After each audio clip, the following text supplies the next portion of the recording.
ഈ പേജർ സ്ഫോടനവുമായി ബന്ധപ്പെട്ട് നമ്മൾ രാവിലെ എടുത്ത ടോക്കിൽ റിൻസന്റെ പേര് പറഞ്ഞു. ഇപ്പോൾ ഏതാണ്ട് ശരിയാണെന്ന് തോന്നുന്നു. വിദേശ മാധ്യമങ്ങളൊക്കെ ഏതാണ്ട് സ്ഥിരീകരിച്ചു വരുന്നു. എന്താ സംഭവം? നമ്മുടെ മാധ്യമങ്ങൾ സ്ഥിരീകരിച്ചു. നമ്മളൊരു ചെറിയ യൂട്യൂബ് ചാനലാണ്. നമ്മുടെ പരിമിതമായ റിസോഴ്സ് വെച്ച് നമ്മൾ അന്വേഷിച്ചു, നമുക്ക് കിട്ടി. നമ്മുടെ ഏതാണ്ട് 2-3 മണിക്കൂർ മുമ്പ് നമ്മൾ അപ്ലോഡ് ചെയ്ത നമ്മൾ പുറത്തുവിട്ട വീഡിയോ, അതിനകത്ത് നമ്മൾ പറഞ്ഞു ഇത് ബൾഗേറിയൻ കമ്പനിയാണ്. ആ കമ്പനിയുടെ പേര് നോർട്ടെ ഗ്ലോബൽ എന്നാണ്. അതിൻ്റെ മറ്റ് വിശദാംശങ്ങളൊന്നും അവരുടെ സൈറ്റിലില്ല. പക്ഷേ മാനേജർ എന്ന പേരിൽ ഒരു റിൻസൺ ഹ്യൂസ് എന്നാണ് സൈറ്റിൽ കണ്ടത്. റിൻസൺ ഹ്യൂസ് എന്നാണ്. റിൻസൺ എന്നുള്ള പേര് അതിനകത്ത് കണ്ടിരുന്നു. പക്ഷേ റിൻസൺ ഹ്യൂസ് എന്നുള്ള എങ്ങനെയോ തെറ്റിദ്ധരിക്കപ്പെട്ടതാണ്. നമ്മൾ റിൻസൺ എന്ന പേര് തന്നെ നമ്മൾ പറഞ്ഞു. ഇപ്പോഴാണ് ഇതിൻ്റെ മറ്റ് ഡീറ്റെയിൽസ് വരുന്നത്. റിൻസൺ ജോസ് എന്നാണ് അയാളുടെ പേര്. അപ്പോൾ റിൻസൺ ജോസ് എന്ന് പറയുന്ന മാനന്തവാടിക്കാരൻ, പക്ഷെ മാനന്തവാടിക്കാരനാണ്, പക്ഷേ ബൈ ബർത്ത്, ജന്മം കൊണ്ട് അദ്ദേഹം നോർവീജിയൻ പൗരനാണ്, നോർവേക്കാരനാണ്. അവിടുത്തെ പൗരത്വം സ്വീകരിച്ച് ഇന്ത്യൻ പൗരത്വം ഉപേക്ഷിച്ച ആളാണ്. 2022 അയാൾ അവസാനം ഇവിടെ വന്നിട്ടുണ്ട്. അപ്പോൾ നോക്കൂ, നമ്മളിവിടെ കേരളത്തിൽ ഈ കൊച്ചിയിലെ ഒരു ചെറിയ ചാനൽ സ്റ്റുഡിയോയിലിരുന്ന് ഈ പേജർ സ്ഫോടനം ഉണ്ടായതിന് ശേഷം നമ്മൾ എന്തെല്ലാം കാര്യങ്ങൾ നമ്മൾ ആദ്യമായിട്ട് ചെയ്തു. നമ്മളാണ് ആദ്യം അപ്പോളോ ഗോൾഡിൻ്റെ കാര്യം പറഞ്ഞത്. ആദ്യം മൊട്ടറോളയുടെ സംശയം പറഞ്ഞു, പിന്നെ അപ്പോളോ ഗോൾഡ് പറഞ്ഞു. BACയുടെ കാര്യം, ഹംഗേറിയൻ കമ്പനി, അഭിമാനത്തോടെ പറയാം, നമ്മളാണ് ആദ്യം റിപ്പോർട്ട് ചെയ്തത്. അതിനുശേഷം നമ്മൾ ക്രിസ്റ്റീന ബാർസോണി ആർക്കിഡിക്കാനോ എന്ന് പറയുന്ന BAC എന്ന് കൺസൾട്ടൻസി എന്ന ഹംഗറി കമ്പനിയുടെ CEO, അവരുടെ പേര് ആദ്യം പറഞ്ഞത് നമ്മളാണ്. അപ്പോൾ നമ്മളിത് മറ്റു മാധ്യമങ്ങൾ, ഇപ്പം മുഖ്യധാരാ മാധ്യമങ്ങൾ, സാറ്റലൈറ്റ് ചാനലുകൾ അടക്കം ഈ പേരുകളൊക്കെ പറഞ്ഞ് ഈ നമ്മുടെ റിൻസൺ ജോസിൻ്റെ പേരും ഫോട്ടോയും ഒക്കെ കാണിച്ച് ഇപ്പോൾ വാർത്തകൾ ചെയ്യുന്നുണ്ട്. അവർക്ക് ഒരുപാട് നെറ്റ്വർക്കും സംവിധാനങ്ങളൊക്കെ ഉണ്ട്. നമ്മൾ നമ്മുടെ പരിമിതമായ സംവിധാനങ്ങൾ ഉപയോഗിച്ചിട്ടാണ് നമ്മൾ ഈ പേരുകളെല്ലാം കൊണ്ടുവന്നത്. അപ്പോൾ റിൻസൻ്റെ പേരും ഇന്ത്യയിൽ ആദ്യമായി റിൻസൺ എന്ന് പറയുന്ന ഒരാൾ മാനേജർ എന്ന് വെബ്സൈറ്റിൽ കാണുന്ന ബൾഗേറിയൻ കമ്പനിയായ നോർട്ട ഗ്ലോബലാണ് ഈ പേജറുകൾ സപ്ലൈ ചെയ്തതെന്നും നമ്മളാണ് പറഞ്ഞത്. നമുക്ക് വലിയ അഭിമാനമുണ്ട്. നമുക്ക് പരിമിതമായ റിസോഴ്സ് മാത്രമല്ലേ നമുക്കുള്ളൂ. നമ്മൾ അതിനും പറഞ്ഞു, ചിലപ്പോൾ ഈ പേര് പോലും അപ്രത്യക്ഷമാകും. ഇനി കുറച്ച് നമ്മൾ പറഞ്ഞു ഈ പേര് പോലും അപ്രത്യക്ഷമാകുന്നവരെ ആ തൊട്ട് മുന്നിലുള്ള വീഡിയോ കണ്ടറിയാം. അപ്പോൾ നമുക്കിത് 1-ാം സ്ഥാനത്ത് നമ്മൾ നിൽക്കണമെന്ന് നമ്മൾ ആഗ്രഹിക്കുകയല്ല. പക്ഷെ നമ്മൾക്ക് നമ്മുടേതായ തരത്തിലുള്ള അന്വേഷണത്തിലൂടെ നമുക്ക് ഒന്നാമത് ഇക്കാര്യങ്ങൾ പറയാൻ പറ്റിയതിൽ നമുക്ക് സന്തോഷമുണ്ട്. ഇത് മാത്രമല്ല, നമ്മൾ വേറൊന്നുകൂടെ പറഞ്ഞു. അതായത് ഈ BAC എന്ന് പറയുന്ന ക്രിസ്റ്റീന ബാർസോണിയുടെ കമ്പനിയും റിൻസൺ ജോസിൻ്റെ കമ്പനി, അതായത് നോർട്ടെ ഗ്ലോബലും തമ്മിൽ 1.6 മില്യൻ്റെ സാമ്പത്തിക ഇടപാടുകൾ നടന്നിട്ടുണ്ട് എന്നും നമ്മൾ പറഞ്ഞു. അപ്പോൾ നമ്മുടെ വീഡിയോ നോക്കുക, ഏതാണ്ട് ഒരു 3 മണിക്കൂർ മുമ്പാണ് നമ്മുടെ വീഡിയോ അപ്ലോഡ് ചെയ്തിട്ടുണ്ട്. അതിനു മുമ്പ് ഷൂട്ട് ചെയ്താണ്. കാരണം നമ്മളിപ്പോൾ സാറ്റലൈറ്റ് ചാനൽ പോലെ ഷൂട്ട് ചെയ്യുമ്പോൾ അപ്പം തന്നെ ലൈവ് പോകുന്ന ടെക്നോളജി നമുക്കില്ല. അപ്പം ഈ 3 മണിക്കൂർ മുമ്പ് നമ്മുടെ വീഡിയോ അപ്പ് ചെയ്തിട്ടുണ്ടെങ്കിൽ അതിനും ഒരു അരമണിക്കൂർ മുമ്പാണ്, 1/4 മണിക്കൂർ, 1 മണിക്കൂറോളം സമയം എടുത്തിട്ടാണ് നമ്മൾ ആ വീഡിയോ ഷൂട്ട് ചെയ്യുന്നത്. അപ്പോൾ അതിൻ്റെ വിവരങ്ങൾ നമ്മൾ ശേഖരിക്കുന്നത് അതിനു മുമ്പാണ്. അപ്പോൾ അതൊരു 4-5 മണിക്കൂറുകൾക്ക് മുമ്പേ ഈ വിവരങ്ങൾ നമ്മുടെ കയ്യിലുണ്ട്. അപ്പോൾ നമുക്ക് കിട്ടിയ പരിമിതമായ റിസോഴ്സിൽ നിന്ന് റിൻസൺ എന്നുള്ള പേരിൻ്റെ കൂടെ ഹ്യൂസ് എന്ന് കണ്ടതുകൊണ്ട് നമുക്കൊരു മലയാളിയാണോ എന്നൊരു കൺഫ്യൂഷൻ ഉണ്ടായിരുന്നു. എങ്കിലും നമ്മൾ ആ പേര് പറഞ്ഞു.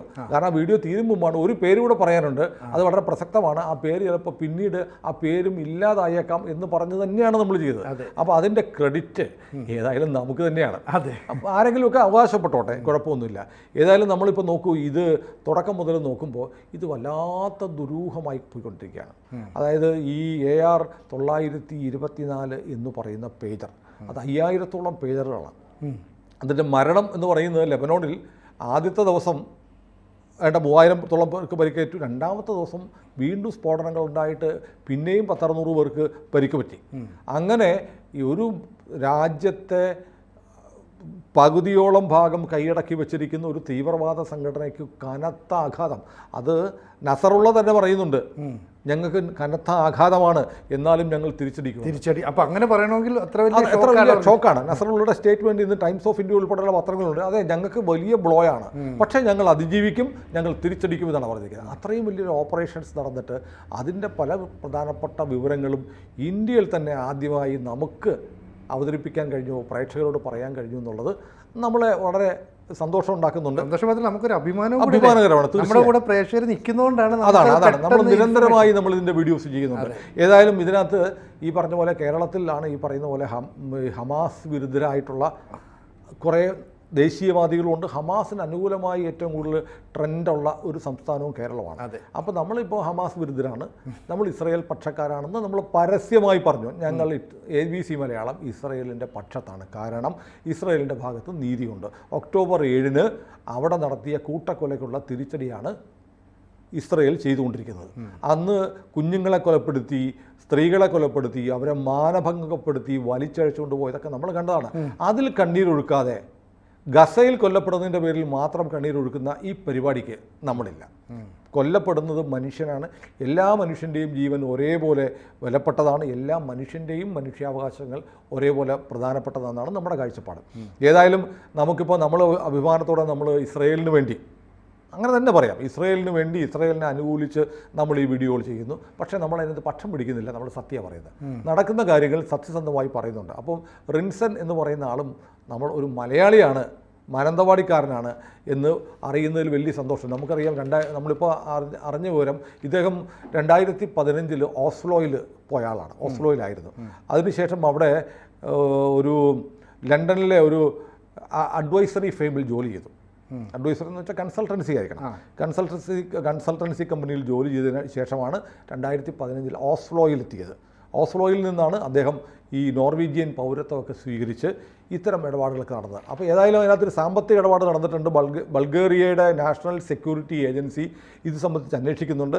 ഈ വലിയ ഒരു തുക 1.6 മില്യൺ യൂറോയുടെ ഒരിടപാടെന്നാണ് പ്രാഥമികമായി കിട്ടിയത്. അതിപ്പോൾ പുതിയ ചില വാർത്തകൾ പറയുന്നത് അത് 3.5 മില്യൺ യൂറോയുടെ ഇടപാടുകളാണെന്നും പറയുന്നുണ്ട്. ഏതായാലും സാമ്പത്തിക ഇടപാട് നടന്നിട്ടുണ്ട്.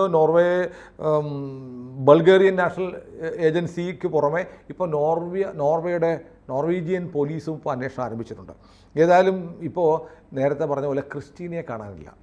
ക്രിസ്റ്റീന ഈ പറയുന്ന പോലെ ഈ റിൻസനെ പോലെ തന്നെ ഒരു കൺസൾട്ടൻസി സർവീസായിരുന്നു. അവരുടെ സ്ഥാപനത്തിൽ ഈ ഞങ്ങളത് ഉണ്ടാക്കുന്നില്ല BSc എന്ന് പറഞ്ഞ സ്ഥാപനം നേരത്തെ നമ്മൾ പറഞ്ഞ പോലെ ഒരു ചെറിയ കെട്ടിടത്തിൽ റെസിഡൻഷ്യൽ ഏരിയയിൽ കണ്ണാടിയിൽ ഒട്ടിച്ച, ഗ്ലാസ് ഡോറിൽ ഒട്ടിച്ച ഒരു A4 ഷീറ്റിൽ പേരെഴുതി വെക്കുന്ന ഒരു തട്ടിക്കൂട്ട് ഷെൽ കമ്പനിയാണ്. അത് നമ്മൾ നേരത്തെ പറഞ്ഞു, മുൻ വീഡിയോയിൽ നമ്മൾ പറഞ്ഞ പോലെ ഇവർ മൊബൈൽ ഫോണുകളുടെ അപകട അവസ്ഥ കാരണം മൊബൈൽ ഉപേക്ഷിക്കണം, അത് കുഴിച്ചു മൂടണമെന്ന്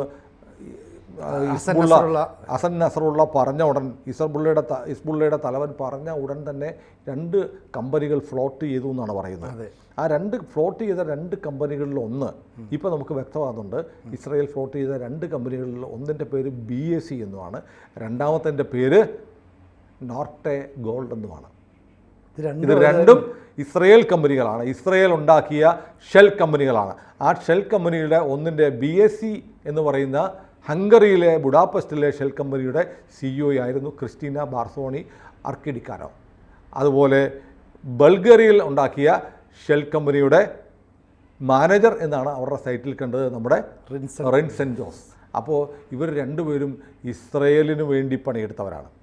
അത് വളരെ വ്യക്തമായി കഴിയും. ഒന്നെങ്കിൽ മൊസാദ് പ്രതിഫലം കൊടുത്ത് ഇവരെ സ്വാധീനിച്ചതായിരിക്കാം, അല്ലെങ്കിൽ ഒരുപക്ഷെ മൊസാദിൻ്റെ ഭാഗം തന്നെയാണോ എന്ന് പോലും സംശയിക്കേണ്ടി വരും. മൊസാദിന് വേണ്ടി പണിയെടുക്കുന്നവരാണ്. രണ്ടുപേരും മുങ്ങി. കാരണം ഇവരെ സംബന്ധിച്ച് ഇനിയിപ്പം നമ്മൾ ഈ റിൻസൺ കേരളത്തിൽ വന്നാൽ ഇവിടുത്തെ പലസ്തീൻകാരെന്ത് ചെയ്യും?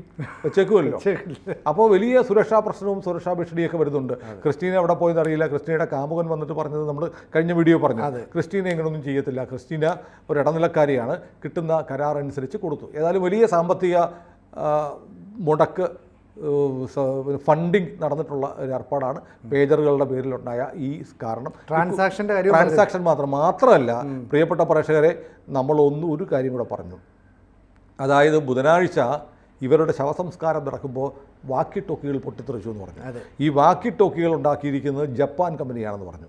ജപ്പാൻ കമ്പനിയുടെ ICB-82 എന്ന് പറയുന്ന വാക്കി ടോക്കികൾ ഹിസ്ബുള്ള ഉപയോഗിക്കുന്നതാണ് പൊട്ടിത്തെറിച്ചത്. അതിൻ്റെ പിന്നിലെ ദുരൂഹതയും നമ്മൾ പറഞ്ഞു. അതായത് ഈ പറയുന്ന പർട്ടിക്കുലർ ബ്രാൻഡ് ICB-82 നമ്പറിലുള്ള വാക്കി ടോക്കികൾ 2014 ജപ്പാൻ കമ്പനി ഉൽപ്പാദനം നിർത്തിയതാണ്. എന്നുവെച്ചാൽ 10 വർഷം മുമ്പ് ഉൽപ്പാദനം നിർത്തിയ ആ സാധനമാണ് വീണ്ടും അവിടെ പൊട്ടിത്തെറിച്ച്. ആ വാക്കി ടോക്കികൾ പൊട്ടിത്തെറിച്ച് 600 പേർക്ക് പരിക്കുണ്ട്. കാരണം വാക്കി ടോക്കി ഉപയോഗിക്കുന്ന അവരുടെ സുരക്ഷാ ഓഫീസർമാരാണ്. അത് മാത്രമല്ല മുഖത്തോട് ചേർത്ത് അത് 600 പേർക്ക് പരിക്കുണ്ട്, 37 പേര് മരിച്ചിട്ടുണ്ട്. അതായത് പേജർ ഉണ്ടായതിനേക്കാളും കൂടുതൽ മരണം വാക്കി ടോക്കികൾ പൊട്ടിത്തെറിച്ച് ഉണ്ടായി. കാരണം പേജറിന് 4 ഇഞ്ച് 5 ഇഞ്ച് വലിപ്പമുള്ളൂ. അതിനകത്തുള്ള സ്ഫോടക വസ്തുവിൻ്റെ അളവ് കുറവാണ്. വാക്കി ടോക്കിയിൽ കൂടുതൽ സ്ഫോടക വസ്തുക്കൾ വെക്കാൻ പറ്റും. അതുകൊണ്ടാണ് വാക്കി ടോക്കി പൊട്ടിത്തെറിച്ച് 37 മരണവും 600ഓളം ആളുകൾക്ക് പരിക്കും ഉണ്ടായത്. അതിൻ്റെ വാർത്തകളൊന്നും കാര്യമായിട്ട് വരുന്നില്ല. പക്ഷേ നമ്മൾ ഇന്ത്യയിൽ ആദ്യമായി നമ്മൾ പറഞ്ഞിരിക്കുന്നു, നാളെ അത് മറ്റു മാധ്യമങ്ങളും ഏറ്റുപറയും, ഈ വാക്കി ടോക്കികളും 2014 ശേഷം ലോകത്ത് ഉൽപ്പാദനം നിർത്തിയ ജപ്പാൻ മെയ്ക്കാണ്. അതിൻ്റെ നമ്പർ ICV 82 ആണ്. അതും നമ്മളാണ് ലോകത്തോട് ആദ്യം പറഞ്ഞത്. അപ്പോൾ എന്തായാലും നമ്മൾ ഈ എറണാകുളത്തെ കലൂരിലെ സ്റ്റുഡിയോയിലിരുന്നിട്ട് നമ്മൾ ഈ അന്താരാഷ്ട്ര വാർത്ത റിപ്പോർട്ട് ചെയ്യുന്നതിൽ നമ്മൾ ഒരു വല്ലാത്ത ഒരു മുന്നേറ്റം നടത്തി. അത് നമുക്ക് അഭിമാനമുണ്ട്. പ്രിയപ്പെട്ട പ്രേക്ഷകരെ, നിങ്ങൾ കൂടെ ഉള്ളതുകൊണ്ടാണ് നമുക്കിതൊക്കെ ചെയ്യാൻ പറ്റുന്നത്. ഇനിയും നമ്മൾ ഇത്രയും എക്സ്ക്ലൂസീവായ കാര്യങ്ങൾ ആദ്യം പറയാൻ നമ്മൾ തന്നെ ശ്രമിക്കും. നമ്മൾ അതിനുള്ള ശ്രമം തുടരുകയാണ്. പക്ഷേ നമ്മൾ പറയുന്നത് പിന്നീട് വലിയ വാർത്താമാധ്യമങ്ങൾ ഏറ്റെടുത്ത് അവരുടെ വാർത്തയാക്കുമായിരിക്കും. അവരോട് മത്സരിക്കാനുള്ള കോപ്പൊന്നും നമ്മുടെ കയ്യിലില്ല. ഏതായാലും പ്രേക്ഷകരുടെ പിന്തുണയ്ക്ക് നന്ദി. അപ്പോൾ നമ്മൾ ഈ വീഡിയോയിലും നമ്മൾ ഇതുവരെ ആരും പറയാത്ത ജപ്പാൻ നിർമ്മിത വാക്കി ടോക്കിയുടെ കഥയും പറഞ്ഞിട്ടുണ്ട്. നമ്മൾ നേരത്തെ പറഞ്ഞു നിർത്തിയെടുത്ത് ഒന്നുകൂടെ തുടരുകയാണ്. നമ്മളിത് അവസാനിക്കുന്നില്ല, നമ്മൾ ഇതിൻ്റെ തുടർച്ച ഇനിയും തുടർച്ച ചെയ്യുന്നു. മാത്രമല്ല, നമ്മൾ വരും ദിവസങ്ങളിൽ മൊസാദിൻ്റെ ഓപ്പറേഷനുകളെക്കുറിച്ച് ഒരു പരമ്പര നമ്മൾ ആരംഭിക്കാൻ പോകണം. മൊസാദ് ലോകത്ത് എന്തൊക്കെയാണ് ചെയ്തിട്ടുള്ളത്, ഞെട്ടിച്ച കാര്യങ്ങൾ തുടർച്ചയായി ഒരു സീരീസ് നമ്മൾ ചെയ്യാൻ പോവുകയാണ്. പ്രേക്ഷകർ കൂടെ ഉണ്ടാവണം, അല്ലേ? അതെ, തീർച്ചയായിട്ടും. കൂടുതൽ വാർത്തകളും വിശേഷങ്ങളും നിങ്ങളിലേക്ക് എത്താൻ ABC മലയാളം സബ്സ്ക്രൈബ് ചെയ്യുക, ബെൽ ബട്ടണും അമർത്തുക.